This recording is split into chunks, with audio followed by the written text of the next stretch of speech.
আচ্ছা, একটা সত্য কথা বলবো আর সত্যি উত্তরটা দেবেন, যেটা সত্য ওইটাই দেবেন। 82 বছরের কামাই ঝুপড়িতে ছিলেন, আজ আপনি 4তলা বিল্ডিং এর এসি রুমে থাকেন।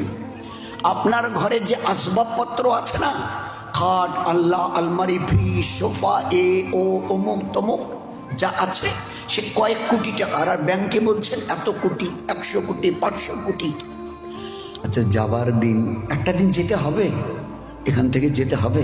বলে তা তো হবে, তো এখান থেকে কি কি নিয়ে যাবেন যা কিছু 82 বছরে কামালেন? বলুন না। একটা অচল পয়সার সাথে নিয়ে যাবার হিম্মত আছে আপনার?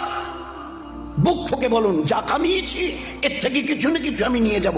ছেলে ফেলে, মেয়ে জামাই, বিবি, বাচ্চা বাচ্চা, এদের জন্য কিছু রেখে আমি কিছু নিয়ে যাব। বলুন, বুক ফুঁকে বলুন, যা কামিয়েছেন তার থেকে কি নিয়ে যাবেন? খালি হাতে যেতে হবে। যা এমন জিনিস কামিয়েছেন আর এমন জিনিসের উপরে জীবনভর 82 বছর মেহনত করেছেন যে এখান থেকে একটা অচল শিখি নিয়ে যেতে পারছেন না। আপনার গায়ের গেঞ্জিটা যদি না খোলে না, কেউ বলবে না ছেড়ে দেন তো, থাক। বলবে এবার একটা ব্লেড নিয়ে আসো, তো কাছে নিয়ে আসো, ওটাকে কেটে বার করো।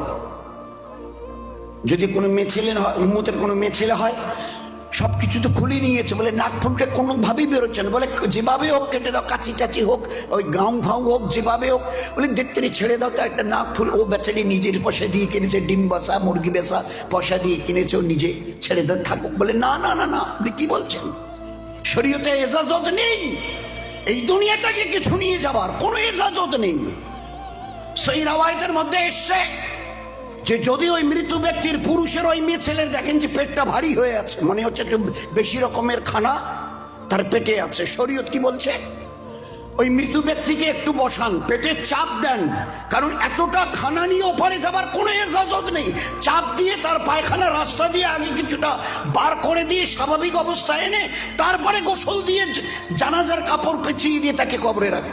কাপড়ের কাপড় পেঁচিয়ে, জানেন খবর?